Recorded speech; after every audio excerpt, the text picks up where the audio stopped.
Where is Ahsoka heading? What's next for Snips? You just finished watching Ahsoka and you're curious about the future of the Star Wars franchise. Well, look no further than Dave Filoni's upcoming standalone Star Wars film, rumored to be titled Heir to the Empire. The movie is expected to follow the aftermath of the Disney Plus series Ahsoka and wrap up the events of The Mandalorian and the Book of Boba Fett. By the end of this video, I'll make sure you know everything we know so far about Dave Filoni's upcoming movie and the future of Ahsoka Tano. Star Wars Heir to the Empire is a novel by Timothy Zahn that was published in 1991. It was one of the first Star Wars spin-off books to be released, following many others and a long-running Marvel Comics series.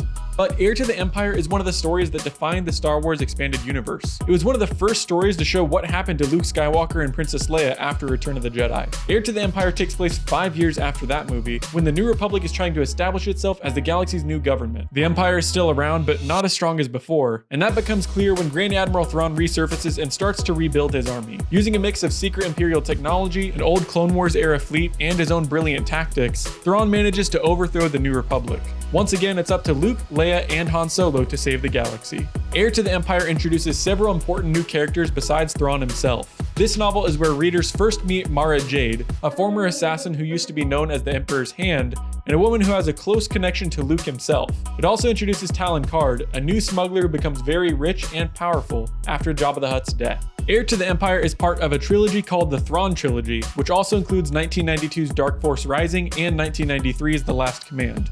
Together, these 3 books are one of the most popular parts of the Star Wars expanded universe. Heir to the Empire and its sequels have had a huge impact on the Star Wars franchise. They were part of a series called Dark Empire, along with Dark Horse Comics, that set the standard for all post-Return of the Jedi Star Wars stories in the 90s. Many of these stories follow the same plot, with the New Republic trying to recover, only to face a new enemy from an Imperial warlord who wants to restore Palpatine's empire. Thrawn himself became a legendary villain, one of the few expanded universe characters who can match the movie villains. His brilliant mind and complex motives made him a standout among a crowd of angry Sith Lords and space criminals. It's no wonder author Timothy Zahn has kept writing new Thrawn novels over the years, both in the expanded universe and in the new Disney canon. Even though Disney moved Heir to the Empire and the rest of the expanded universe to legend status, it's clear these movies are still influencing the franchise. Thrawn himself was finally confirmed in the 3rd season of the animated series Star Wars Rebels, and now actor Lars Mikkelsen is playing him again in the live-action series Ahsoka. Even when it comes to how we see the post-Return of the Jedi Star Wars universe, what we're seeing in shows like The Mandalorian matches what was shown in Heir to the Empire. Once again, this is a time when the New Republic is trying to rebuild and maintain peace in the galaxy, even as Imperial warlords try to rally their forces and regain power. But some things have changed from the expanded universe.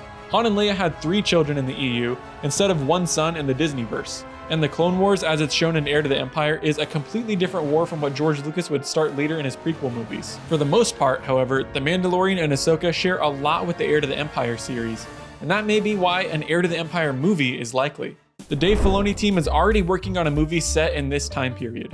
As we've seen, the galaxy during The Mandalorian and Ahsoka is very similar to Heir to the Empire. We don't know much about Filoni's Star Wars movie yet, but we do know that it connects all the shows and characters set in this era of Star Wars. Everything these shows have been exploring, from the tragic fate of Mandalore to Ahsoka's hunt for Thrawn and Ezra Bridger, is meant to pay off in one big screen adventure. It was announced during Star Wars Celebration that Dave Filoni would be directing a new feature film that would be the end of all the storylines set up by The Mandalorian, The Book of Boba Fett, and Ahsoka. But is end the right word?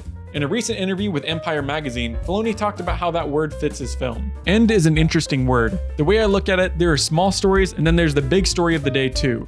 A New Hope, Empire, and Return of the Jedi tell the important parts of the tale that really define the history of the period. There are all kinds of sub-stories beneath that. We've been building all of these small stories. As he went on to explain, the movie will be focused around a big event, something that changes what's happening in time. Think of Luke blowing up the Death Star, Vader telling Luke he's his father, the defeat of the Empire, and here's what he said about that. To me, a theatrical experience has to have a big idea, a monumental moment in the time period that changes what's happening. What Tony Gilroy has done in Andor, and what we did in Rebels, everything then changes when Luke blows up the Death Star. You're looking for those moments that define an era, and that's what the films really should be about, whether it's characters coming together or a defining moment. It makes sense to put all this conflict around Thrawn himself. He's the perfect villain for a movie involving Din Djarin, Ahsoka, Boba Fett, and the Rangers of the New Republic. He's one of the last remnants of Palpatine's empire who wants to regain his power and stop the growing New Republic. We know from the Star Wars sequels that this won't happen, but that doesn't mean Thrawn can't cause real damage to the galaxy before he's defeated, just like in the Heir to the Empire novels. In fact, it's possible Filoni's movie could actually be called Heir to the Empire. Ahsoka even uses that phrase to describe Thrawn in the Ahsoka series. Lucasfilm clearly wants the term heir to the Empire to be at the forefront of our minds for a reason. Not every detail is exactly the same as the novel, but there's enough commonality between the events of the novel and the Disney Plus shows that it makes sense to adapt Heir to the Empire.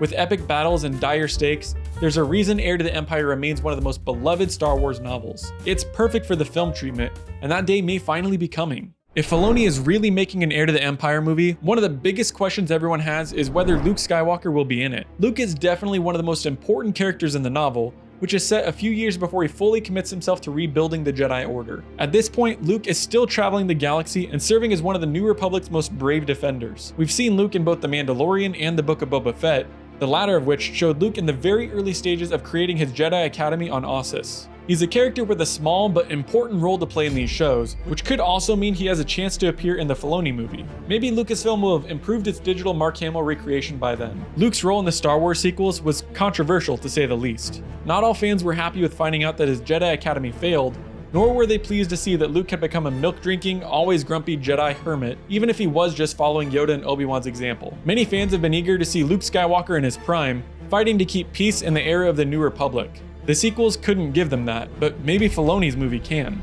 However, this storyline could work with another character, like former Jedi Ahsoka Tano. As a substitute for Luke, she could be the key to defeating Thrawn. Whether or not Filoni's movie is actually called Heir to the Empire, the hope is that it can continue the example set by The Mandalorian and the Book of Boba Fett. The Star Wars franchise may have a bit of a Skywalker obsession, but this is one case where Luke's presence may actually make sense. Show us Luke Skywalker at his best and most heroic. Give us a cinematic team-up between Luke and Ahsoka.